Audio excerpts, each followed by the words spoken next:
You're in a long hallway in a house, and at the end of that hallway is a sewing room, and in that sewing room is 20 yards of purple satin. We're making a princess gown. Specifically, I'm trying to match this princess gown, and this one, for our Slay the Princess musical. And for that, I'm gonna need 2 skirts, a bodice, and some sleeves. I started with the skirts for 3 very good reasons. 1, they're gonna take the most fabric. 2, they're gonna take the least brainpower. And 3, I'm exactly the kind of person who only heard reason number 2, and I'm running with it. The key to a good princess skirt is to somehow marry the idea of an absolute unit and pure elegance. So I cut out half a donut the size of a small UFO or an extra large pumpkin, sewed the flat edges together, and ironed the seam flat to warm up my cat's new favorite place to sleep. I promise you, I have tried to give him a more appropriate place, but as the 6th law of feline dynamics states, any space calculated to attract and confine a cat will immediately repel the intended cat and attract a second. I sewed in a zipper because I needed a way inside, and once everything was vaguely skirt-shaped, I just needed to actually make it fit me, because currently it could go around me at least twice. So I needed a waistband, and I just learned a new trick for making straight cuts, and I'm gonna be obnoxious about it for the next lifetime. I cut that waistband to the length of my waist, sewed extra long gather stitches into the skirt, and pulled, scooted, and scrunched all the fabric until it fit. Then I sewed it, folded the waistband over, sewed it again so all the raw edges were sealed up nicely, and then I immediately decided that this wasn't it. Like, it could be it. It's swooshy and it's shiny, and if you say that you like it, I might cry, because I thought it had kind of missed elegance and landed at messy rectangle. So you're in a long hallway in a house, and at the end of that hallway is a sewing room, and while you can't help feeling like you've been here before, you're here to make a princess gown. I cut out a half donut the size of a slightly smaller UFO, and then I retraced my steps. Sew, iron, zipper, sew, except this time I left the front of the skirt flat, while gathering the back literally as much as I possibly could. I sewed them together, folded the waistband over, and hand-stitched the inside. At this point, I could try on the skirt again. Exciting. But the bottom looked like this, the opposite of exciting. So I thought to myself, how do I make it more appealing and engaging? Add yellow measuring tape all around the bottom? No, but that was how I measured how long to make the ruffle without anyone else's help. Then I got obnoxious again.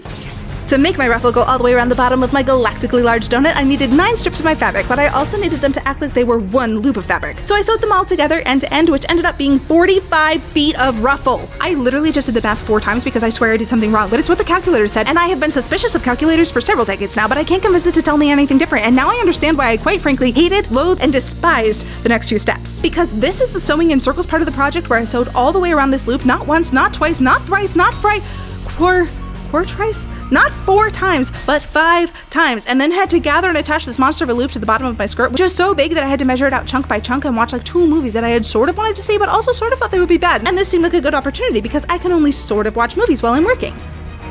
And then I had to sew around it one more time, but that time was okay because it was all gathered up to about 20 feet. You're in a long hallway in a house, and you've made a princess skirt, but an errant thought you didn't quite mean to summon comes flittering through your mind. How do you make a princess into a ghost? I don't know if I'm allowed to say this on the internet, but it's actually like really easy. You just take a pair of scissors and then you commit a... Yeah.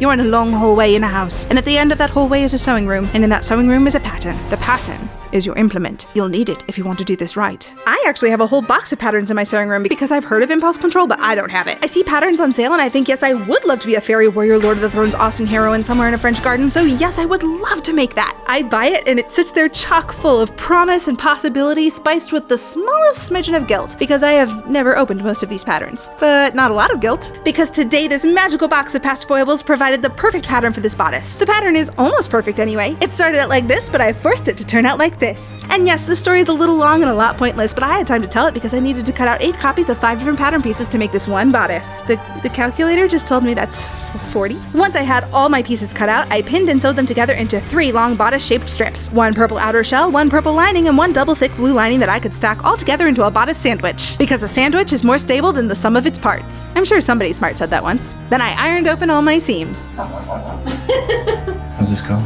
Okay. What's your clothes?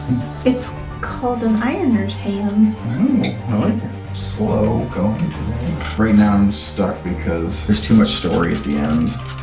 So unless I can find ways to like tell the story not with like the best dialogue, but with like lyrics instead, where they can just sing things. Which is what the point of a musical is, but it sucks because the screenwriter part of me is like, well, that's not the best way to say that. You poor kid. Just realized how precarious here. It's not that precarious.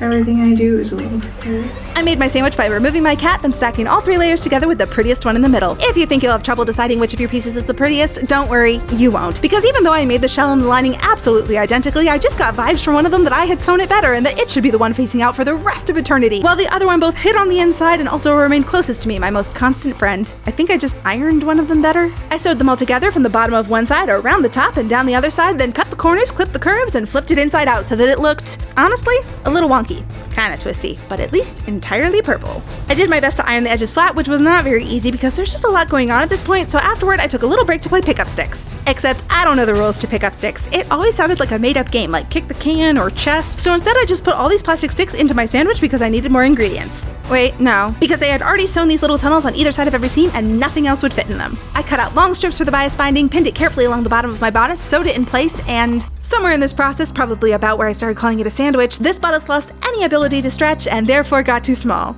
You're in a long hallway in a house, and now you're well aware that you've been here before, which brings both an eerie chill and a strange calm that you both know what is coming and what has come before. You're getting very good at starting over. And we're not going to talk about it much, because it went basically the same as the first time, except some of the pieces were bigger, and I had a little help.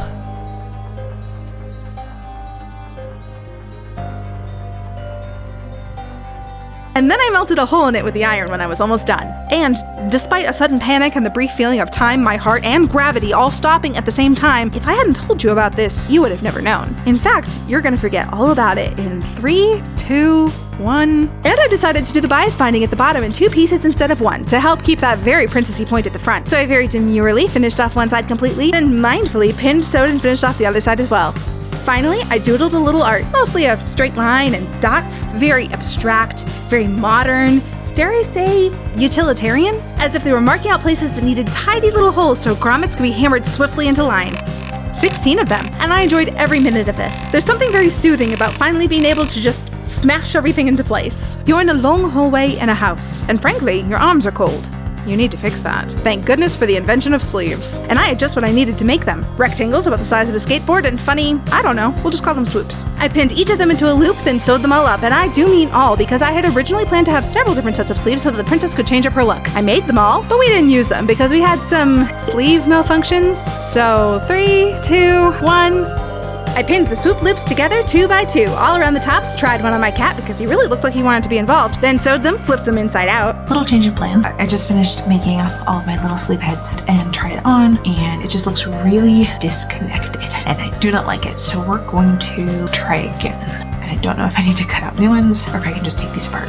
You're in a long hallway in a house, and at the end of that hallway is a sewing room, and in that sewing room, you're starting to feel cozy, sewing in circles, caught in endless loops like you might never leave, constantly existing in the making and the unmaking. I did manage to save the sleeves I had already cut out just by unpicking one seam and closing up the ends. I clipped the corners, flipped them inside out, and we can pretend that the whole side quest never happened. The rectangles got to stay in their loops, lucky them, luckier me, but I marked out a couple inches around the seam and gathered everything else down to fit inside the sleeve heads. I sewed them in, stitched the sleeve heads tight to the inside, and sewed around the bottom of each rectangle twice to hem them up.